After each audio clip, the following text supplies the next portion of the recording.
Good day. President Putin of Russia has ruled Russia since the year 2000. He has served several terms, 4-year terms, and for the past 25 years, there's been only one other person who has been privileged enough to answer the name President of Russia.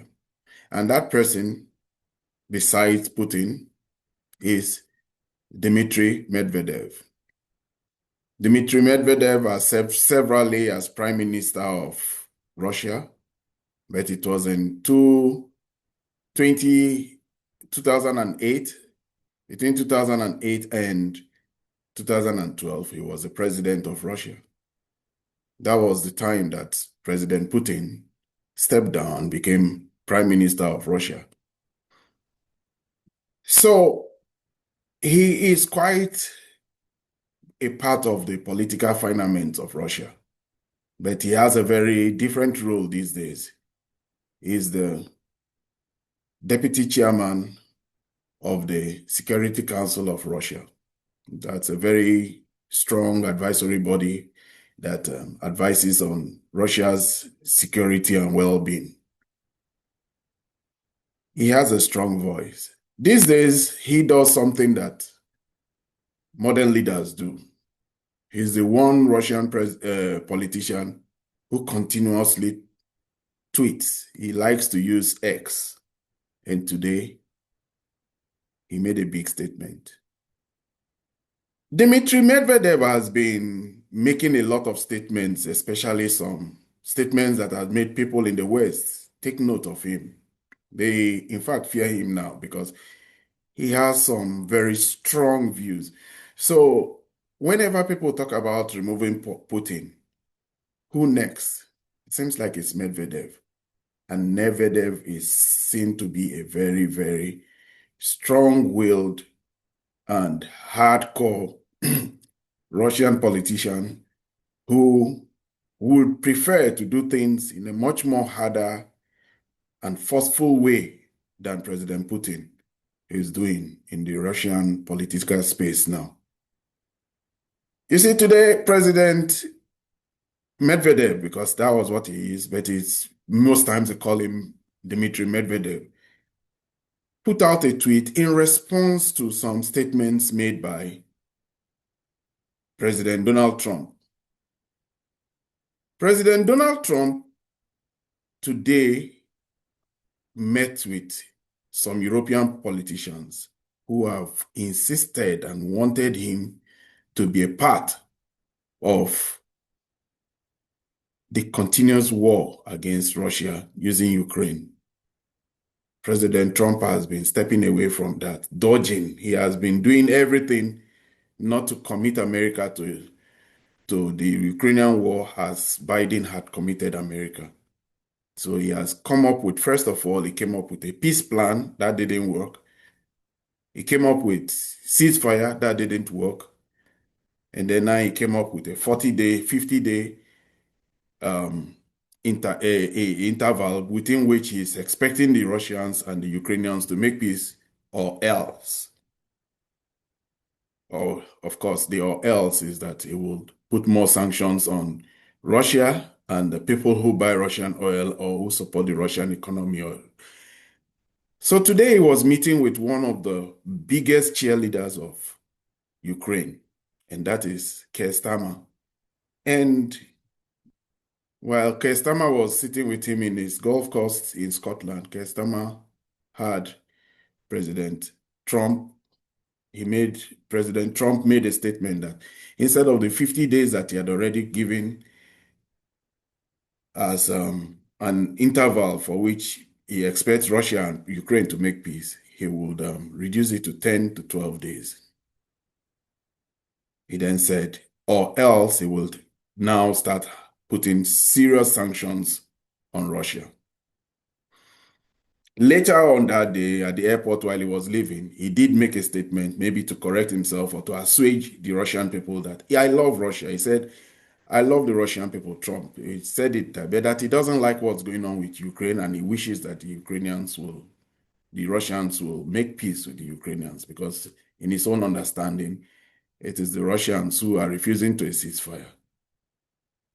I guess he doesn't know so much about the Russian point of view in this war.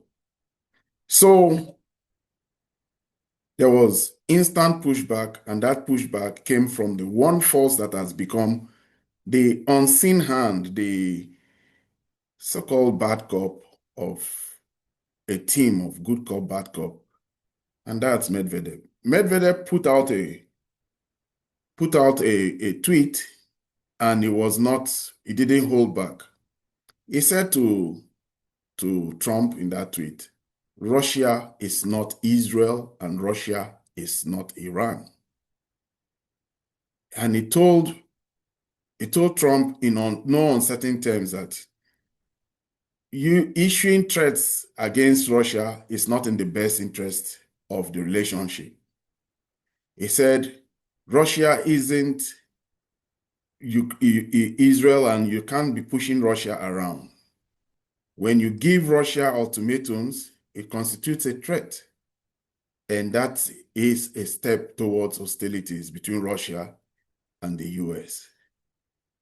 He then tells Trump, don't go down the road that Sleepy Joe Biden took. In other words, don't go down that road that may lead us to war. Remember, Russia is the world's largest nuclear-armed country in the world.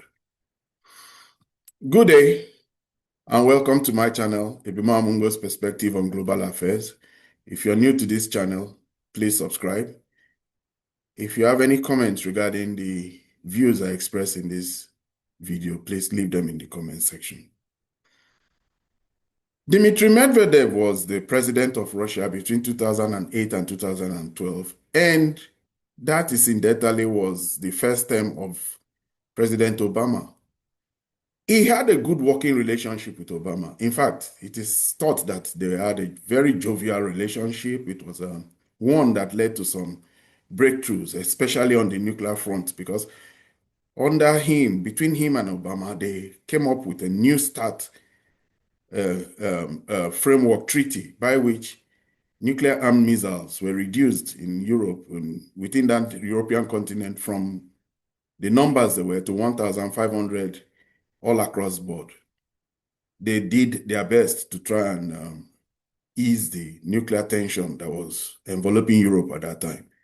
He also did a lot of things, but one thing he did and asserted Russia's strength and Russia's power was that it was him who, under him, who led the final days. In fact, he defeated the Georgians in that their Russo-Georgian war.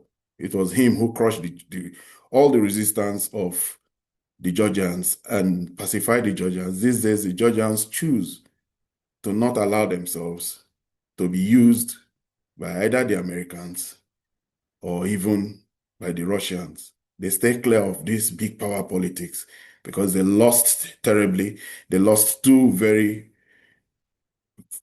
favorable parts of Georgia to the war. So now, Dmitry Medvedev has changed. He has become hardened. He has become the voice of a much more forceful Russia, but it has taken the temperance, the slow, methodical movements of Putin to direct Russia. Because some people in Russia, people don't even realize that a lot of the top hierarchy of the military and the political class would have preferred that Russia would have been more assertive in this war, that they should have mobilized large numbers of people and made this war. In fact, they had expected that by this time, the Russians should have been in cave. And for some had even said that for the belligerence and for the bellicose nature of some of these European countries, the Russians should have used tactical nuclear weapons on some cities, some states especially that had helped Ukraine and shot into Ukraine using things, British-made missiles and French-made missiles and They are called for stronger responses, if not directly on the countries from which those missiles, Storm Shadow missiles, were coming from, at least in their military bases within the region of that the Russian missiles could reach. But President Trump had tempered them. Today, Dmitry Medvedev said that Trump should remember. He had been holding back. He had said in one other tweet before that Trump should remember that Russia is a nuclear weapon armed country. Trump pushed back, and Trump said, "Did I hear the N word being used by Medvedev?" But this time around, he says there could be war between US and Russia. He's not holding back anymore. Because threatening Russia has been one foolhardy job and one whole pathway that the Europeans have done, taken relentlessly. It is what they have done in the only job of the European Union in the past 3 years. Yes, the only job of NATO. And I dare say it was just a big part of the years of Joe Biden. It consumed him. If he had 24 hours in a day, Joe Biden devoted well over 18 of it in finding a way to hurt Russia and hurt Putin. He really had that much hatred for Putin. He called Putin all sorts of names. It consumed him. In fact, there are some people who feel that the support for Russia, for Ukraine, has a cause, and that cause has led to the several fall from grace and fall from power of many, many prime ministers. Boris Johnson, Liz Truss, Rishi Sunak, then the German one, Olaf Scholz, not to talk of all the other ones in Poland and other countries. They all lost elections on the strength of this project. And when some politicians in Europe tried to support Ukraine, they were either stopped using extrajudicial means like that happened in France or that happened in Germany, and the very disgraceful attack on democracy as has happened in Romania, Austria, Czech Republic. There are some people who support the Russian point of view, or at least that this war should be called to end. But the European Union had been stringent, dogged in pushing this war, and Keir Starmer, Emmanuel Macron, and now Friedrich Merz are the new cheerleaders. But these people, especially Friedrich Merz and Emmanuel Macron, they were not happy today, because preceding the visit of Keir Starmer to Donald Trump was that yesterday of Ursula von der Leyen, and she made a deal. It was announced that a deal had been made between the EU and America. The deal led to a lot of discourse today. That deal has been interpreted to be so lopsided against the Europeans that it was almost as if the Europeans had pressed the self-destruct button. One critic of the European Union, one who has not caught to the ways and to the methods of the European Union and the insistence of the European Union that all 27 members of the EU should hate Russia, and that's Hungary's Viktor Orbán, who says that it is in the strategic interest of his country to do business with Russia because they get all their gas and get all their oil from, and that it is not in the interest of EU to just be pursuing this war and spending a lot of money. Viktor Orbán said Trump ate von der Leyen for lunch, if I was breakfast, because he felt that deal, where we should recap, the European Union is supposed to spend $750 billion. They're supposed to buy oil and gas from America. They're supposed to bear a new tariff burden of 15%, while there will be no tariffs on American goods, especially agricultural goods. and automotive products, there was a lopsided deal pushed down the throat of von der Leyen, but she just had to take it. And so there was criticism today. The French felt that Macron came out with a statement that this was a big letdown. It was not in the interest of Europe. And Merz also made a complaint that it will harm the German economy. We already know that it will harm their German economy, because if the Germans sat there and the Americans blew up the Nord Stream pipeline, Nord Stream 1 and Nord Stream 2, and went ahead under the EU and sanctioned that pipeline from ever coming into commission, taking away one of the feedstock one of the greatest products of Germany, which are petrochemical products, fertilizer, chemicals, ammonia, all those products that the Germans are so good at producing.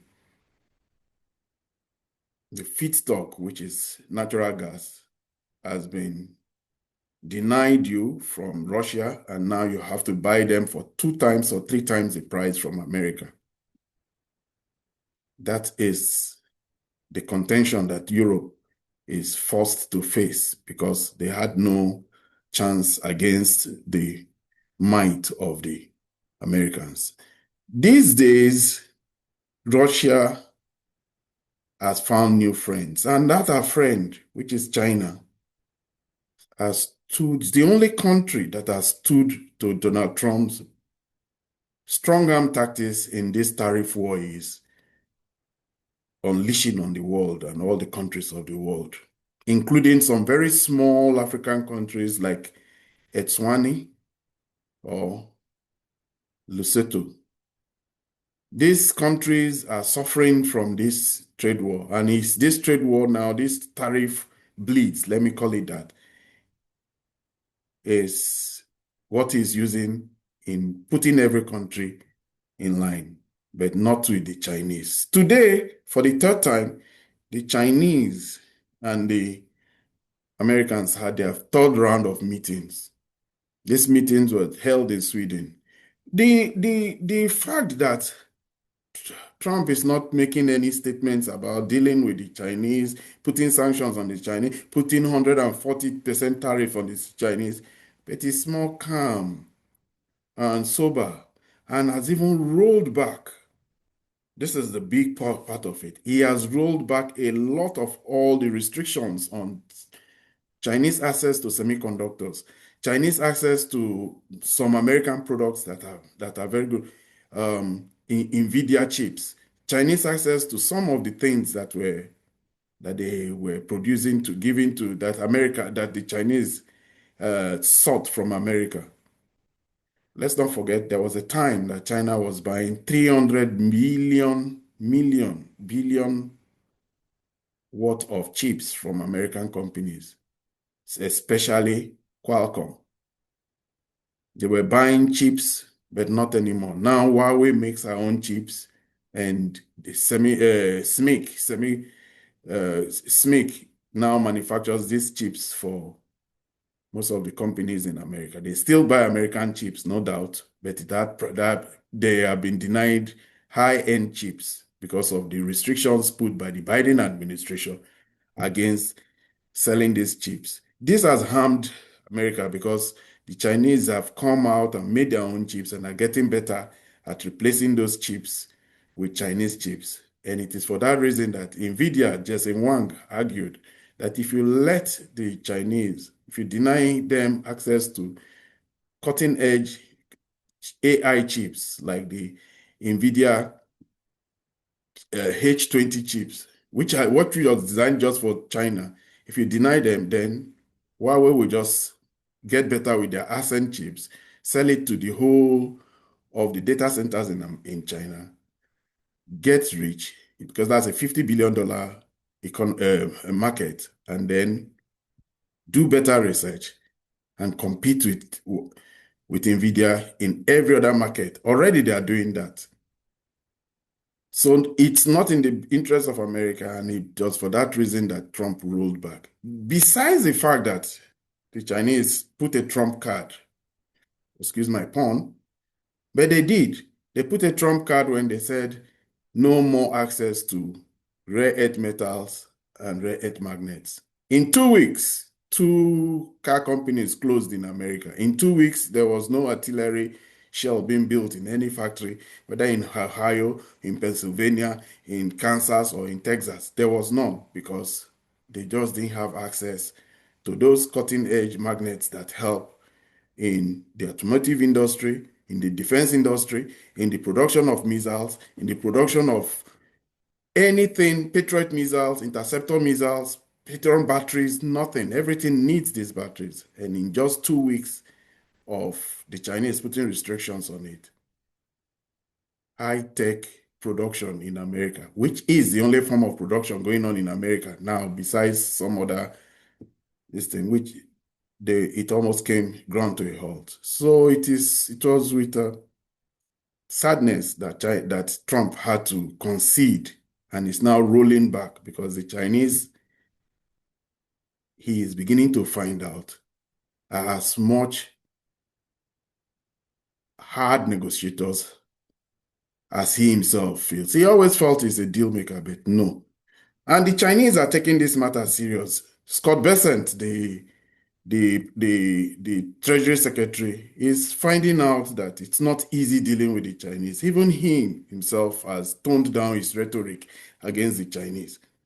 The Chinese this time around sent a delegation led by the Vice Premier, He Linfeng, Vice Premier, because the Chinese have this way of distributing their own portfolios. So it is he who is leading it, while Scott Bessent is leading the American team with the trade representative, Jamieson Gray.